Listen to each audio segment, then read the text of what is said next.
नमस्कार दोस्तों, स्वागत है आपका हिंदी नॉलेज शो में। तो दोस्तों, अब से 4 दिन पहले आपको पता होगा मैंने एक वीडियो बनाकर आपको बताया था G7 के बारे में। G7 क्या है?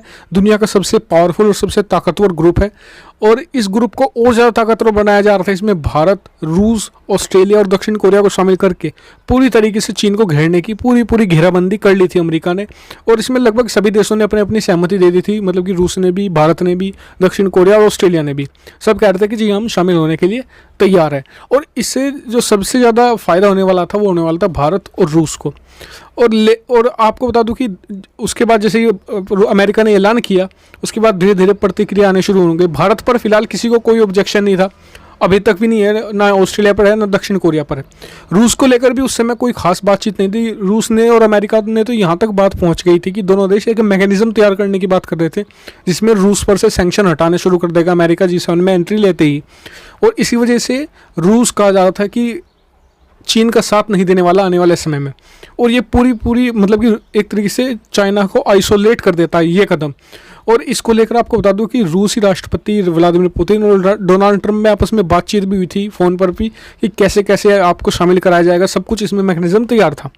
लेकिन अचानक से पता नहीं कहाँ से यूरोपियन देश सामने आए जो G7 कंट्री का ही पार्ट है। उनमें से 3 का मैं नाम लेना चाहूँगा जो बहुत ही मतलब कि जिन्होंने मामले को बहुत ज़्यादा बिगाड़ दिया है। एक तो है ब्रिटेन, और इनके बहाने भी ऐसे हैं, मैं आपको बहाने बताऊंगा इन्होंने क्या क्या बनाए हैं। एक तो है जर्मनी, एक है UK और तीसरा है कनाडा। और कनाडा का तो सबसे, मुझे ऐसा लगता है सबसे ख़राब जो उन्होंने बहाना दिया है वो कनाडा का ही है। सबसे पहले जर्मनी सामने आता है। जर्मनी ने क्या कहा? जर्मनी का कहना था कि जी हमारी संसद पर एक साइबर अटैक हुआ था, हमारे जो संसद के कंप्यूटर हैं उन पर साइबर अटैक हुआ, इसलिए हम रूस को शामिल नहीं कर सकते, हमें शक है कि रूस ने करवाया ये हमला। ठीक है। दूसरा UK आता है सामने। UK आपको पता होगा कि अब से 2 से 3 साल पहले एक सर्गेई स्क्रिपाल नाम का एक जासूस था, रूसी जासूस था, लेकिन उसे UK ने अपने यहाँ पर शरण दे रखी थी, तो उसकी मौत हो गई थी, नर्व एजेंट थे। हालांकि आज तक भी 2-2.5 साल हो गए, UK इस चीज़ को साबित नहीं कर पाया कि ये रशिया ने किया है। तो उसके बावजूद फिर UK ने कहा जी इन्होंने हमारे सरजमी पर ऐसे नर्व एजेंट से हमला किया था, इसलिए हम नहीं शामिल करेंगे। फिर आता है कनाडा।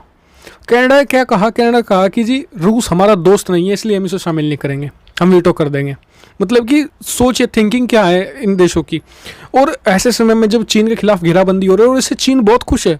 जी हाँ, क्योंकि चीन को पूरा डर था। डर क्या? चीन तो घबराया हुआ था कि अगर G7 में रूस और भारत साथ में शामिल हो जाते हैं तो बहुत ही भयानक होगा चीन के लिए, कि चीन अकेला पड़ जाएगा। भाई रूस की कमजोरी क्या है जिस वजह से वो चीन के साथ चिपका हुआ है रूस? वो है पैसा। उसके पास पैसा नहीं है, वो सिर्फ व्यापार करता है चीन के साथ में, दूसरे देशों के साथ नहीं कर सकता क्योंकि उस पर लगे हुए हैं सैंक्शंस। और G7 में शामिल होना है, उसके सैंक्शन ख़त्म करवा देता, तो वो उसे ज़रूरत ही नहीं थी चीन के साथ लगने की। और इसी चीज़ को देख रहा था अमेरिका ने, ये बड़ी चाल चली थी।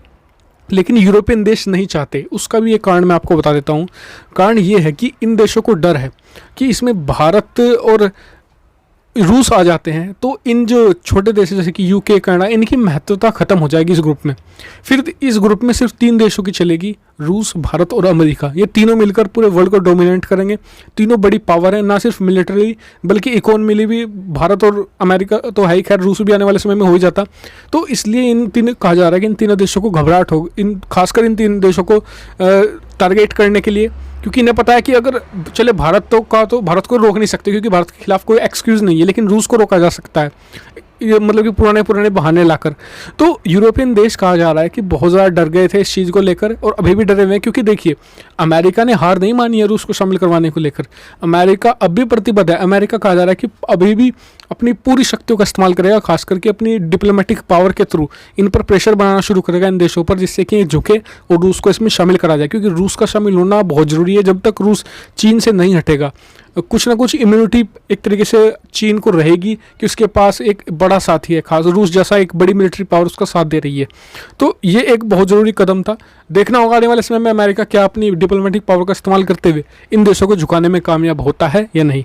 तो फिलहाल इस वीडियो में इतना ही दोस्तों। चैनल को सब्सक्राइब करना मत भूलिएगा। ऐसी बहुत सारी डिफेंस, फॉरेन पॉलिसी और फाइनेंस वीडियो के लिए। Thank you very much for watching video.